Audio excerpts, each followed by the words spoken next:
Караңыз, мамлекет кызматчысы. Мамлекет сиздин убактыңызды сатып алган, 8 саатыңызга ушунча акча берем деп. Ошол 8 саатты берсеңиз, алган акчаңыз адал болот. Бербедиңизби болбойт. 8 саат бу, 10 саат бу договорго жараша мамлекет кызматчысысыз.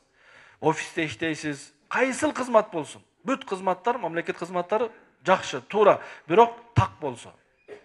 8 саат кызмат болсо, сиз күндө 1 сааттан урдап жатасызбы? Айдын аягында ошончону минус кылып туруп айлыкты кайтарып бериңиз. Мен бул убакытты бербедим эле мамлекетке.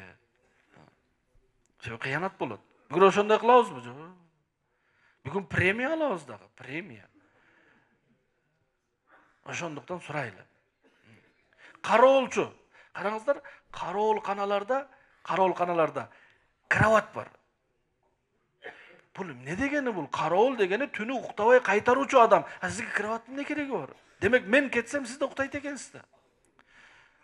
Кожоюн сиздин уйкуңузга төлөбөйт, сиздин уйкусуздугуңузга төлөйт. Эгер уктаган болсо кароолго акча алаганга болбойт. Мен күндө түн жарымда уктайт элем, жарымысын ойго, жарымысын уктайт элем. Айлыктын жарымысын алсаңыз адал болот, калган жарымысы адал болбойт. Неге? Сиз аткарган эмес, сиз уктагансыз. Уйкуга эч ким төлөбөйт. Bir айылга bir аксакал киши шам намазга келип калат. Шам намазынан кийин эл тааныбайт, коптанга чейин отурат. Бардык элдер бири-бирин тааныйсызбы, сиздин конокпу, жок. Коптандан кийин эл тараганда ал киши мечитте калып калат. Анан бирөөсү айтат, мечитте экен, мен тамак алып барайын деп, тамак алып келет. Алып келсе, ыраазычылыгын билдирип айтат, кечиресиз, бирөө сурасам болобуз, каякта иштейсиз? Мен дыйкан болуп иштейм, мисалы. Дыйкан болуп иштейсиз. Анан дыйканчылыктан чыккан түшүмдөн 10-дон бирин муктаждарга, кедейлерге таркатып бересизби? Жок, өзүм өлүн ашпайт, жетпейт. Анда мен сиздин тамагыңызды жей албайм. Элдин акысы бар экен мунун ичинде. Туура түшүнүп үйгө барып туруп, кошунасына айтат, сен эле алып барчы дейт.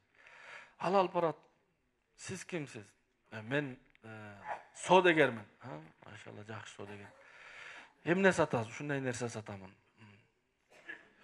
Үстүнө кошкондо 100 сомго алган нерсени 110 сомго алдым дебесеңиз, албайт да эл бүгүнкү күндө. Туура ошол. Ошонуп сатасызбы? Ошонуп сатам. Сиздин тамагыңызды жей албайм, кечиресиз. Анын кошунасы тамак алып келет, сиз эмне иштейсиз? Мен иштебейм, атам бай эле, атамдан калган мурасты жеп жатамын дейт. Жакшы. Канча бир туугансыңар? 3 уул, 2 кыз.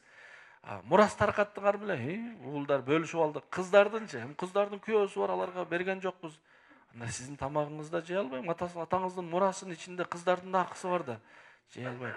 Таң атканча айыл кезек болуп туруп, бирден бир баары тамак алып келет, биринде тамагы жегенге ылайыктуу эмес. Бамдатка чейин ач калып кетип калат жанагы аксакал.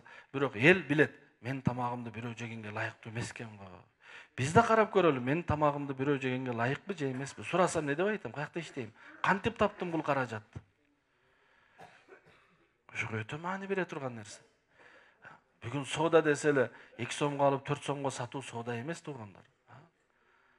Дыйканчылык десе эле эптеп эле бирөөдүн жерине болсо дагы, бирөөдүн суун урдап болсо деле коюу, бул дыйканчылык эмес бул.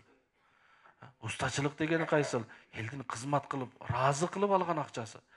Нар жакта эмне дейт? Устанын терин курутпай акчасын бериш керек. Туура, бирок уста дагы жанакы адамдын көңүлү ток болгондой кызмат кылып бериш керек уста. Айткан мөөнөттө кылып берсе, акчасын алса болот. Айткан сапатта кылып берсе, акчасын алса болот. Болбосо болбойт. Бергенге да болбойт, алганга да болбойт. Бүгүн ошондой мамиле болбой калды.